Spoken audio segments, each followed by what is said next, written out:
Vítám vás u dnešního videa AI prakticky. Dnes se společně podíváme na zajímavý nástroj, už jsme se ho dotkli, ale dnes ho zkusíme zasadit do našeho AI vývojového prostředí, které jsme si popisovali v minulých videích. Tak řeč bude o Flowwise. To zvětším, ať je to lépe vidět.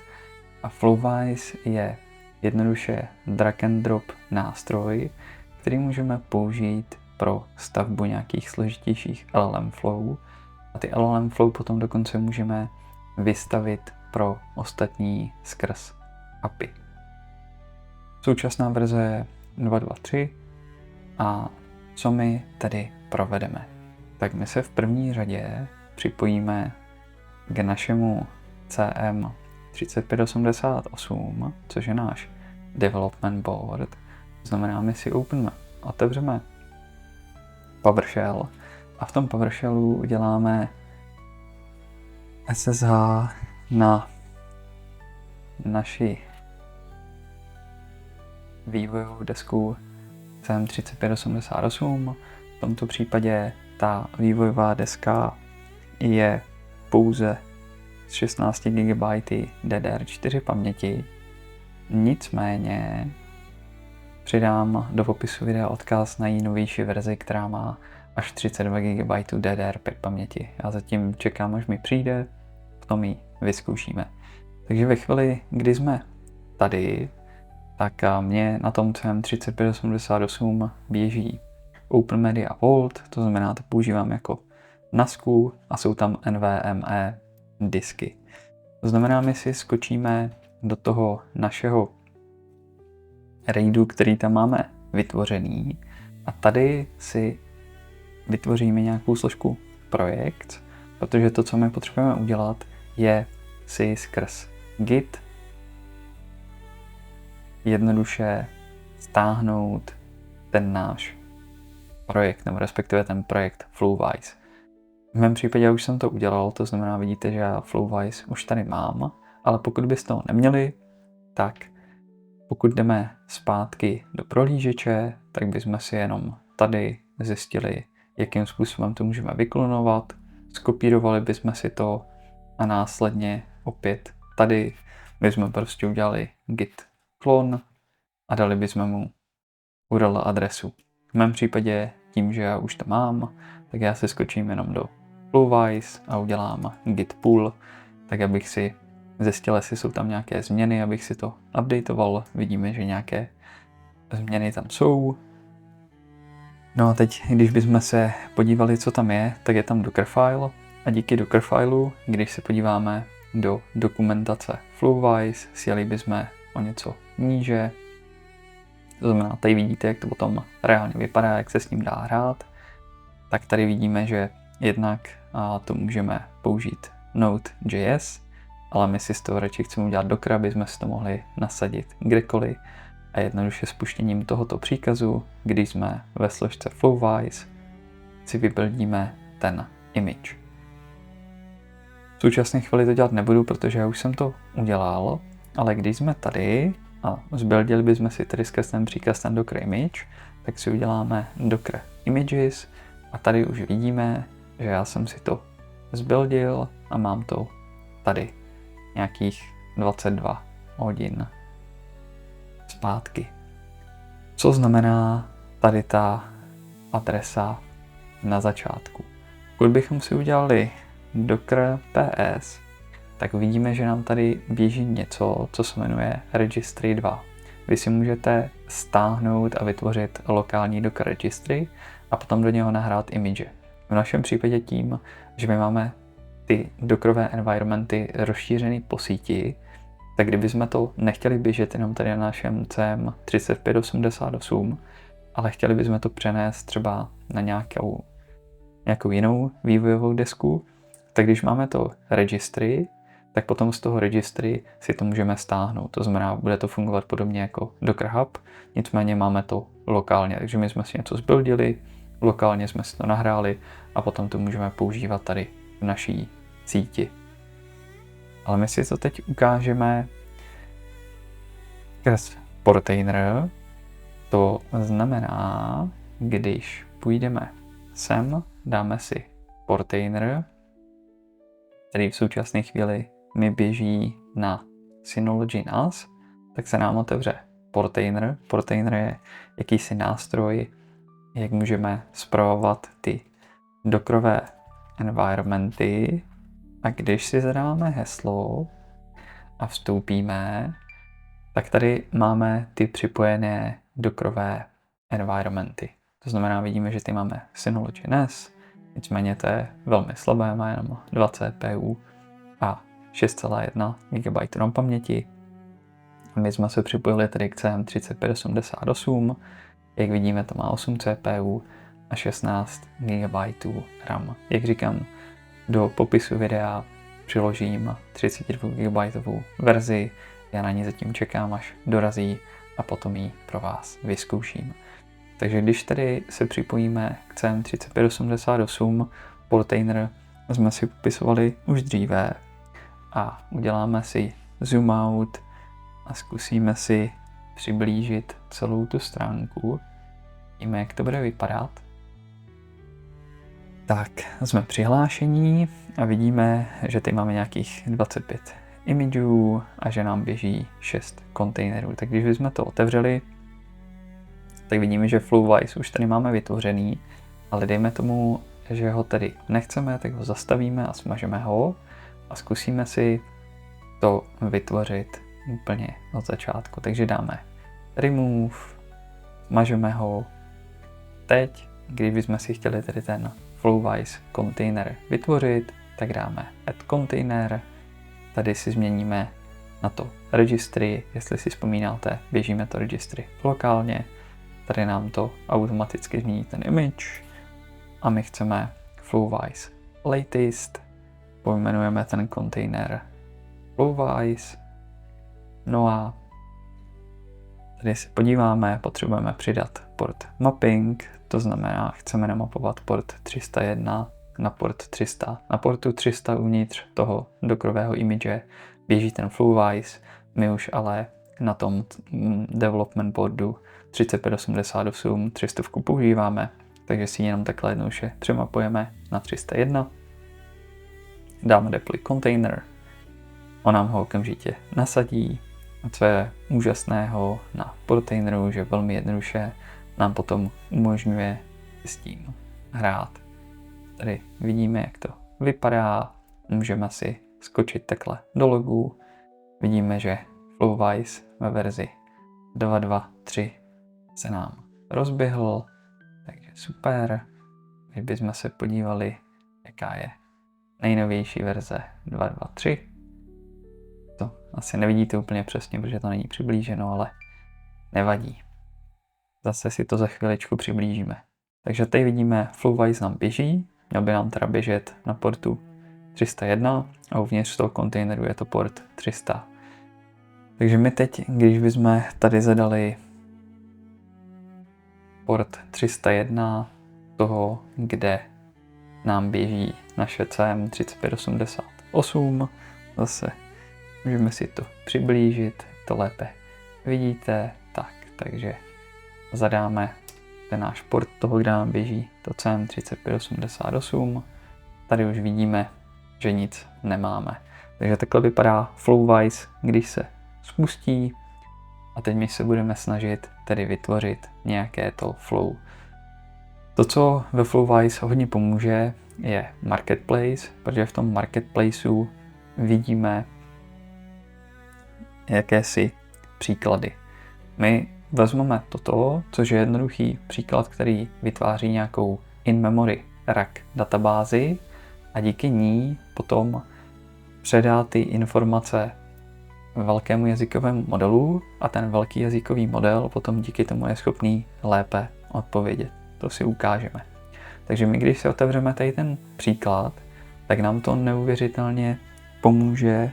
Zase si to oddálíme, přiblížíme si to ideálně takto celé. Tak. A teď vlastně tady vidíme, jak to vypadá. Ač teda musíme to oddálit, ať to vidíte takhle celkově. a spíše to přiblížíme takto. Tak.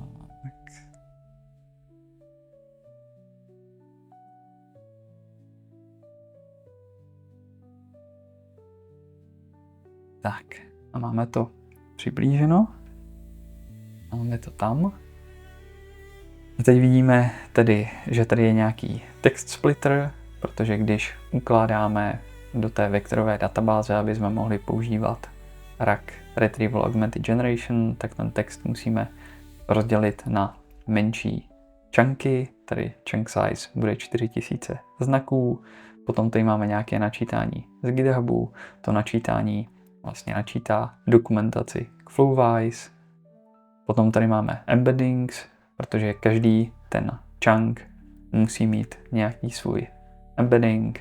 Embedding popisuje vztahy mezi těmi jednotlivými tokeny, to znamená ten text je vlastně přeložen na tokeny. Token si můžeme představit v průměru jako nějaké slovo, anglické slovo o 4-5 znacích, nicméně token je číselná reprezentace a ten embedding je vlastně soubor těch tokenů. Je to vektor, to znamená jednorozměrná matice a ono nám popisuje vztahy vždycky z nějakého pohledu. To znamená, jak je to slovo třeba kladné, jak je záporné a jsou tam jenom nějaká čísla, která jsou potom spočítána a vyjadřují jakési vztahy mezi těmi jednotlivými tokeny. A díky vyjádření těm vztahům, když bychom přenesli ten vektor, který může mít třeba 4096 řádků do dvojrozměrného světa, tak ty slova nebo tokeny, která jsou podobné, nebo věty, které jsou podobné, tak budou vlastně u sebe v tom dvojrozměrném prostoru. To znamená, my díky tomu jsme schopni vyhledávat na základě významu, protože my očekáváme, že stejný význam bude v tom dvojrozměrném světě blízko u sebe a to nám vlastně umožňují ty embeddings a vektorová databáze. Takže my vezmeme ten text splitter, rozdělíme to na 4000 znaků, načteme to z dokumentace na GitHubu, následně proto spočítáme embeddings, no a vložíme to celé tady do té in-memory vektorové databáze. A ve chvíli, kdy to tam je, tak potom my použijeme velký jazykový model. My to za chviličku vyměníme, protože použijeme lokální, ale můžeme použít samozřejmě i ChatGPT od OpenAI. No a následně je tady potom chain, který nám umožňuje s tím modelem komunikovat a my do něj vkládáme chat model a vector store. Takže takovým způsobem to potom funguje a potom tady nahoře, když se rozhodneme use this template, tak nám to vytvoří projekt. Tak a my to teď uděláme lokálně, takže my si tady napíšeme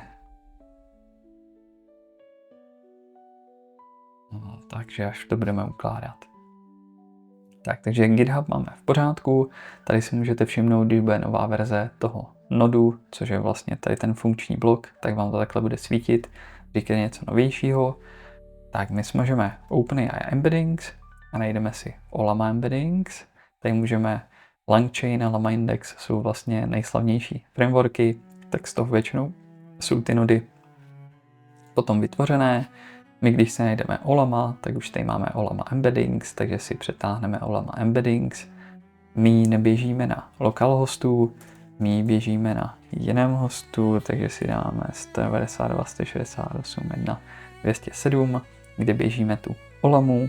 A teď my potřebujeme zjistit, jak se jmenuje ten náš embeddings, takže si tady otevřeme příkazový řádek a uděláme si Ollama list. Ollama nám vylistuje, co je v ní, a my třeba, dejme tomu, použijeme tady tento embedding, takže ho skopírujeme a vložíme ho takto. Takže to máme nastavené. Velmi důležitá věc, pokud chcete Ollamu používat takhle na síti, tak v rámci té Ollamy, my když bychom si tady udělali Ollama serve, tak tady vidíme, že poslouchá na 000. To znamená, musíme změnit nastavení Olamy, protože běžně používá poslouchá na localhostu, tak my to musíme změnit na 000, aby nám vlastně poslouchala na všech těch interfejsech. Takže jenom potřeba si uvědomit, když to chceme potom posílat a používat na síti. Tak, tady ten chatovací model, tak my ho taky vyměníme a sice vyměníme ho za Olamu, překvapivě, protože všechno chceme lokálně, takže si tady dáme Olama, zase si tady změníme, kde nám ta 192, 168, 1, 207, kde nám to Olama běží a použijeme Lamu 3.3, že je vlastně nejnovější model 70 biliony parametrů. Tak. A teď už to začneme propojovat, takže propojíme takhle embedding, text splitter to máme propojené, propojíme takhle chat model. Tak, teď to máme propojené, tak to uložíme, nazveme to Olama Chat Flowwise Docs, takže se nám tady změní název. A teď díky tomu, jednak tady se můžete podívat, jak by vypadal call přes API, to znamená, kdybychom chtěli třeba v Pythonu, tak takovým způsobem bychom vlastně zavolali to API a tady si můžeme zvolit, jestli je to s autorizací nebo jestli tam chceme vygenerovat nějaký klíč.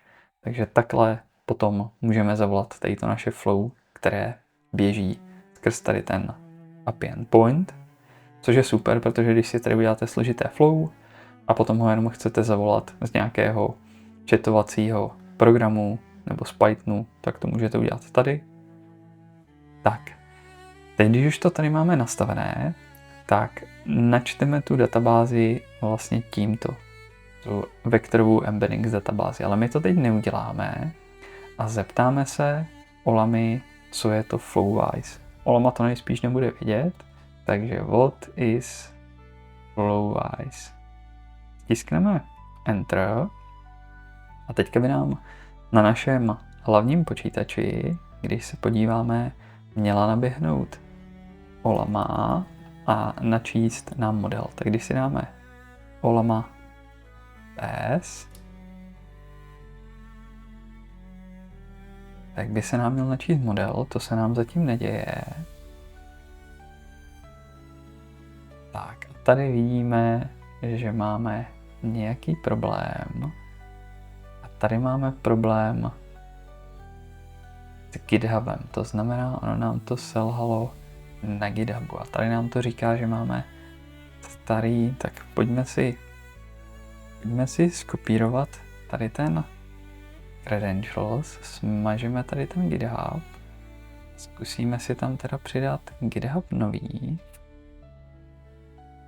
Tak, load data from GitHub, dáme si tam to stejné, propojíme si to s text splitterem, propojíme si to tady s dokumentem a máme tady nový, tak to uložíme. Uvidíme, co teď, když to spustíme a zeptáme se what is Flowwise a spustíme si to. Otevřeme si příkazový řádek, podíváme se v příkazovém řádku na Olama PS, tak zatím stále tady nic nevidíme. Tady nám zase říká, že jsme vlastně dosáhli toho rate limitu. No tak co my ještě můžeme zkusit? My ještě můžeme zkusit si tady udělat Upsert Vector Database, což by nám mělo načíst tu vektorovou databázi, ale bohužel v současné chvíli se zdá, že ano, je to tak, že v současné chvíli ten API limit pro GitHub je překročený. Tak, takže co my můžeme udělat? My bychom mohli vytvořit nové credentials a můžeme to zkusit ještě jednou. Tak a už jsme zpět, vygenerovali jsme si přístupový token do GitHubu, tak aby jsme obešli ten public rate limit. A tady vidíme, že když se teď zeptáme what is Flowise a podíváme se na Olamu PS, tak vidíme, že nám spustila jak Lama 3.3, tak embeddings large a vidíme, že nám LLM odpovídá. To znamená Lala 3.3, která běží lokálně, tak nám začala odpovídat a teď vidíme, že nám dala takovouto odpověď. To znamená Flowise is relatively new innovative technology and so on. A tady tohle ale není to, co Flowise je, protože ve své dokumentaci, kterou bychom si tady stáhli, tak má Flowise něco jiného. Takže my to zavřeme a teď teda načteme tu vektorovou databázi. To znamená, my tady stiskneme Upsert Vector Store, on nám to říká, co to vlastně spustí a my dáme Upsert.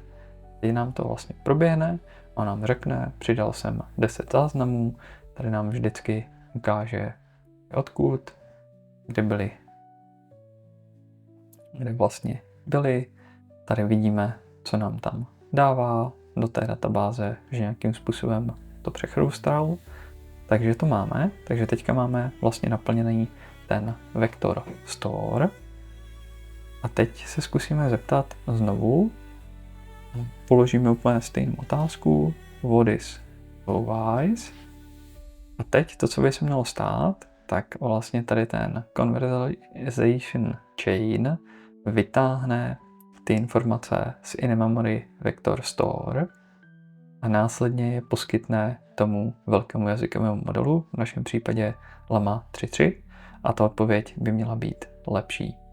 Takže uvidíme, zkusíme what is Flowise a necháme se překvapit, jak to dopadne tentokrát. To znamená, zase to jde do naší Olamy a už vidíme, že Flowise is open source platform that enables you to build a vidíme, že odpovídá mnohem lépe, protože najednou má informace z Retrieval Augmented Generation.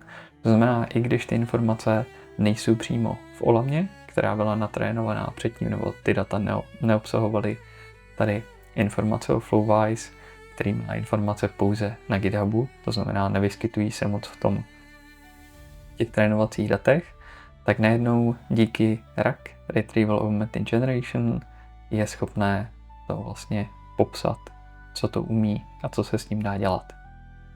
Takže doufám, že jsem vás inspiroval tou možností si lokálně v Dockeru rozběhnout Flowise a následně díky tomu, že si v něm můžeme vytvořit takováto flow, která můžou být i složitější a potom je dokonce můžeme volat skrz API, tak můžeme vytvořit opravdu velmi zajímavé věci a většinou děláme jenom drag and drop. To znamená, není to žádné kódování v Pythonu ani nic podobného. Takže tak. No a teď už mě zbývá, než vám popřát, abyste si s tím hlavně pohráli, protože tak se člověk naučí nejvíc. A budu se na vás těšit příště, takže se zatím mějte, jak jen nejlépe můžete. Tak zatím.